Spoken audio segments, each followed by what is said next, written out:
ప్రవక్తలు సంచరించిన ప్రాంతాల్లో ఉన్నటువంటి ప్రజలందరూ అద్వితీయ సత్యదేవునికి అల్లాహ్ అనే పేరుతో గుర్తిస్తున్నారు. అయితే అన్యజనులు, యూరోప్ నుంచి వ్యాపించినటువంటి క్రైస్తవ మతాన్ని అవలంబించినటువంటి అన్యజనుడు అపాలజిస్టు ముసుగు కప్పుకొని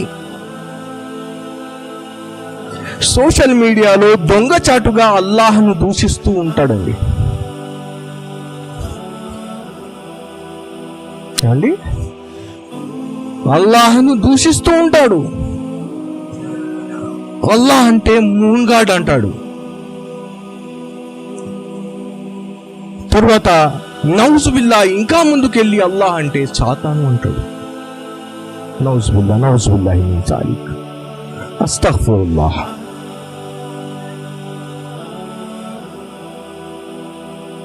కానీ మీరు అరే అల్లాహ్ని తిడుతున్నావేంటి, దైవాన్ని తిడుతున్నావేంటి నువ్వు అంటే అల్లా దేవుడు కాదు అంటాడు ముందు స్టేట్మెంట్.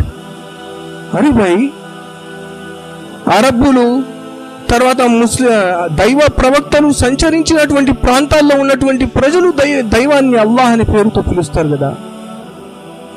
అరబీ బైబిల్లో అల్లాహ్ అని ఉంది కదా అంటే వెంటనే ఏమంటాడంటే వెంటనే మాట మార్చి అల్లాహ్ అంటే దేవుడు అని అర్థం, పేరు కాదు.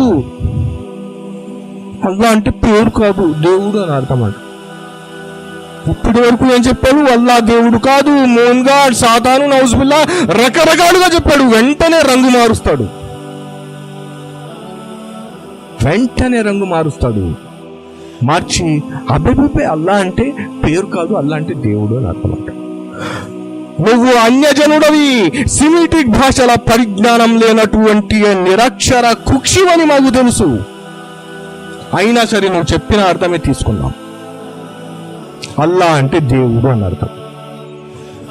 అల్లాహ్ అంటే దేవుడు అని అర్థమైనప్పుడు అల్లాహ్ అంటే సాతాను అంటే నువ్వు దైవాన్ని సాతాను అంటున్నావా? నువ్వు అల్లాహ్ను దూషిస్తున్నావంటే అల్లాహ్ అంటే దేవుడు అని అర్థమైనప్పుడు నువ్వు దైవ దూషణకు పాల్పడుతున్నావా? నీ ధర్మం, నీ మతం, నీ గ్రంథం దైవ దూషణను నేర్పించిందా నీకు?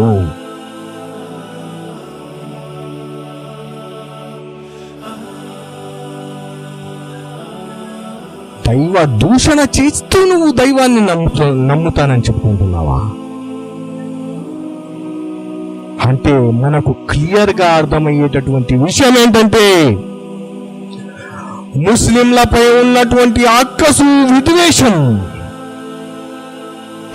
దైవ దూషణకు సహితం వడిగడుతున్నాడు క్రైస్తవుడు అనే విషయం ఇక్కడ మనం అర్థం చేసుకోవాలి. నువ్వు దైవ దూషణ చేసి దేవుని వాక్యాలు చెప్తావా?